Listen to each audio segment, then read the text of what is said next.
For game week 5 so far. Well, it was Liverpool that kick-started the action at Anfield earlier today. They came from a goal down to beat Newcastle 3-1.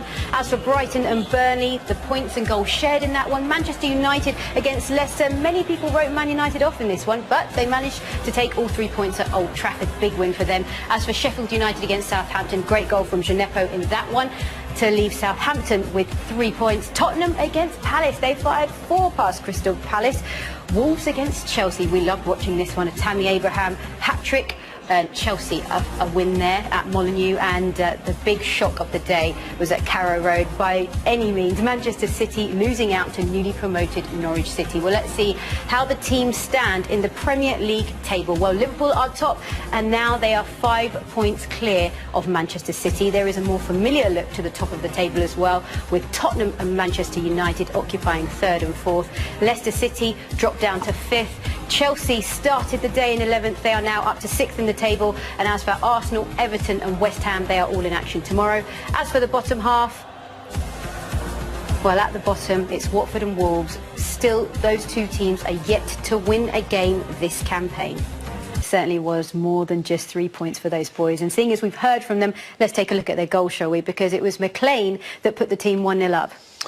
Well, to be fair, I don't think anybody before the game would have thought there could have been 3 goals in the game for Norwich. But set pieces, they're just poor marking really from Manchester City, but good delivery from Bundia.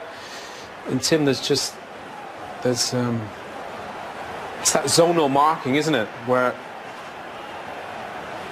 they're just not ready, are they? Just got picked off. They took a run on them, and they're standing still. They got 3 zonal markers just in front.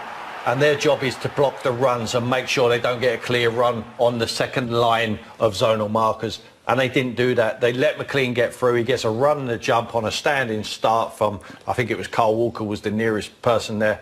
And McLean took a run and jump. It was a great delivery, and they deservedly went ahead. But that's poor organisation from that defence there. Alarm bells ringing for you looking at their defence just in that situation. Yeah, I mean, it's unfair to pick on Otamendi and Stones in that instance, but you can't help thinking that Vincent Kompany might have come and headed that.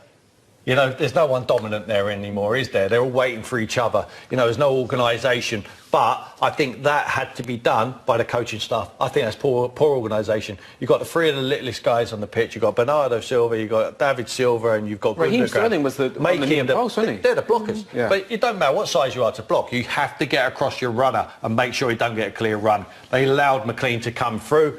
Good finish. Tim, if you thought 1-0 was bad organisation, let's have a look at 2-0, because this is just defensively. I mean, again, it's Bundia who's at the heart of everything. Good creativity in there, the way to pass. But look at Stones, Otamendi, they're nowhere. Kyle Walker, he's late. I just love the unselfishness from Pukki there. But if you just keep an eye on Otamendi there, just watch him drift into a space. There's no need to be there. Stones trying to play offside. You see Kyle Walker, he's playing everybody on side. Position of Stones is just, it's not a back line, is it, Tim? They're all over the place. Does this not answer the question then that we were asking before about Laporte's importance to the side and just how much this Manchester City defence are missing him? Absolutely, but we said would they miss him in this game? We couldn't have imagined how much they missed him in this game. But you have to give credit to Daniel Farke and his team, because what they've done is showed a real threat. I mean, Pukki's movement was too much for him. And the likes of Todd Cantwell and Buendia getting up in support, they were excellent, showed real energy, and they could not cope. They could not cope. They just thought they had all the time in the world on the ball. They got caught out again in the second half. It was very, very poor. The whole back line, not only the 2 centre-backs, 2 centre-backs were very, very poor, but the whole back 4 was not good enough. And then Pukki did have a chance before he even scored. He had a chance earlier on in the game as well. Well, again, I mean, look at every time Otamendi and Stones touch the ball, you felt like something bad was going to happen. Never play square. Manager always said, don't play square. Bad things happen. Play forward or back.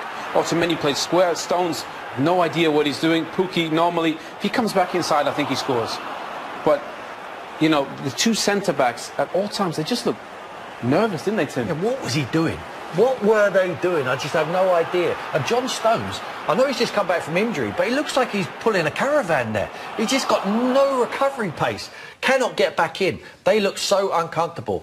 I tell you what, not just individually they were poor, collectively they were terrible, and that's the important thing. Can you strike a partnership together? These two are not. They're on different wavelengths. Well, Pukki had his chance there, didn't manage to score, but then he did score later on. Well, this was straight away. A few seconds later, literally, next action, watch this. I mean, virtually, they have no idea what they're doing in this situation, Stones. He's not sure. Otamendi, he's fast asleep, and again, it's Buendia. He was just magnificent. He read Otamendi. He knew exactly what was going to happen. But look at Stones there again. Why are you playing square? Just get it out wide to Kyle Walker. Otamendi doesn't even know Buendia's there. Buendia knows he's going to take a touch. And again, that's his 4th assist, Buendia, 2nd in the Premier League. Absolutely brilliant. But these balls don't exist really. That was Stones there. Look, see there, Buendia allows Otamendi to have the freedom to get the football. As soon as that ball's on his way, Buendia thinks he smells blood. He knows he's not comfortable on the ball. Look, watch him. Watch him here. He knows he's going to take a touch. So he doesn't go on him straight away. He allows him to take a touch. He knows that he's poor on the football. He knows he's sloppy. And what he does there, he still has the calmness of mind. And at Pukki, that is a tough finish because he has to lift it. He has to get his toe underneath that to lift it between John Stones and Ederson. Great finish, and he deserved it for the work rate, unselfish work rate, what he put in today. OK, well, we're going to criticise Man City. We have to give credit to Norwich today. We do. We talked about how competitive this league is. Them results can happen. Well, no one expected it to happen today.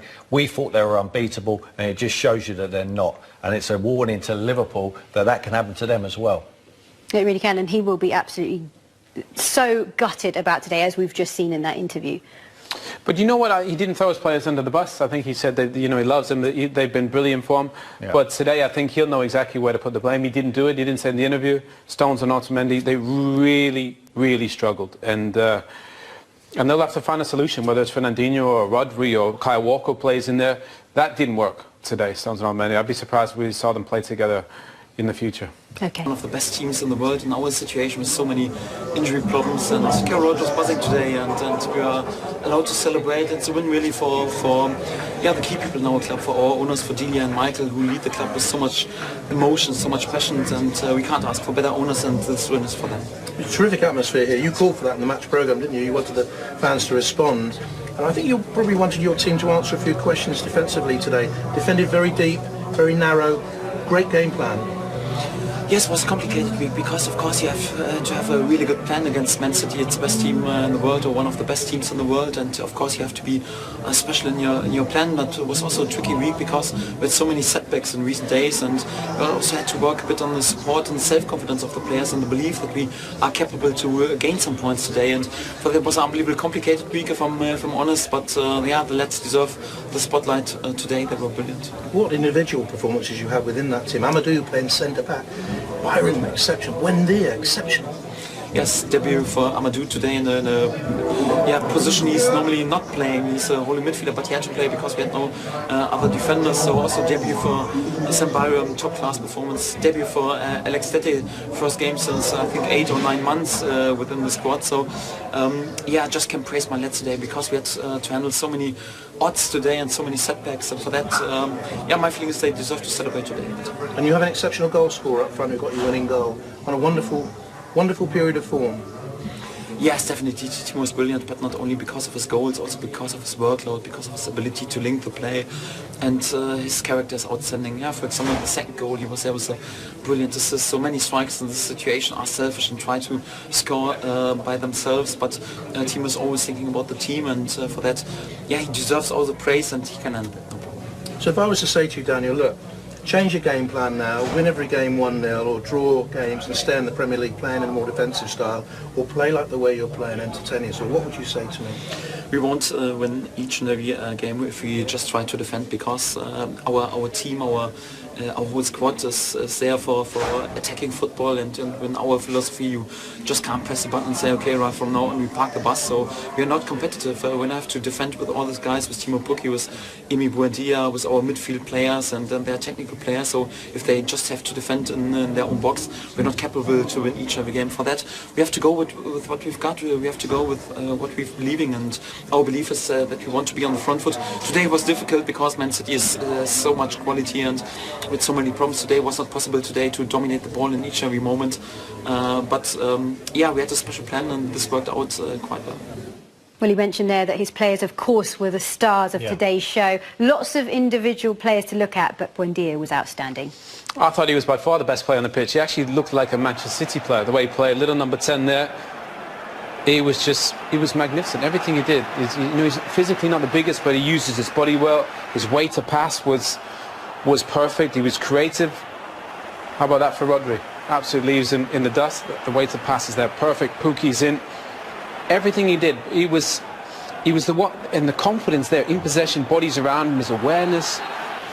Super player. I thought he was absolutely exceptional. You have to give credit to their recruitment policy there. £1 million we're talking about for this boy. He could easily play for Manchester City.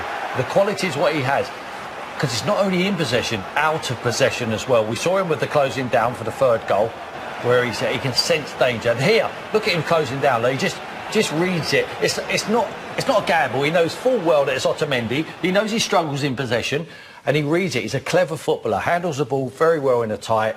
He got 8 goals last season in the Championship, 12 assists. The guy can affect it. In a very good team on the front foot, can you imagine what he would be like? He is a find. Second in assists in the Premier League this year. He's got 4 already in a team. I mean, the Cantwell, Pukki, Buendia, they did defend deep today, but that front three caused so many problems. How much belief will this performance give them moving forward? If they can do this at home against the champions, surely they can do this against anyone. This was a free shot. This was a free shot today. No one expected them. We certainly didn't. No one expected them to win today, so they played with a lot of freedom. And players like Buendia, Pukki, Cantwell, with respect to Norwich, they don't want to be at Norwich all their careers. They want a stepping stone. And they're using it. And they use games like this against the best teams in the world to prove they're good enough. Buendia done himself a massive favour today. That confidence, what I breathe through that dressing room now, going into the... I mean, it's a shocking result for the other teams at the bottom of the league. We all expected Norwich to be there or thereabouts at the bottom of the league. This is a massive shot in the arm for him today. Certainly is, and Manchester City, of course, the players would never have expected this. How concerned are you about City's defence now? Well, I think everybody will be. Pep Guardiola, the other players will be, the fans will be. The fact that Otamendi and Stones struggled so mightily today, I don't think anybody anticipated that. They're seasoned internationals, and they really struggled today. I think going forward, you'll see Pep make an adjustment, whether it's Kyle Walker playing there, Rodrigo playing there. Hopefully Mendy can come back. Cancelo, we've barely seen him. He's a super player as well. So he needs something different in there because of the recruitment and company not staying in, they need something different in the centre-back position. And let's not forget the Champions League games are starting now as well. Yeah, so I think that was a good indication. Ferrandino will play centre-back in the Champions League, that's for sure. He's got the experience of playing in there. He'll play centre-back in there. Unless they change the shape and go with 3 at the back. Listen, they're not terrible players in isolation. Otamendi's played a lot of games. John Stones has played a lot of games. Together, they're a disaster. Absolutely. Well, as for Manchester City, 5 points behind Liverpool, and it's game week 5. Worrying times? Well, the only team you'd say that could bring up that deficit is City, but Liverpool look outstanding, and they're only going to get better. They certainly do. And talking of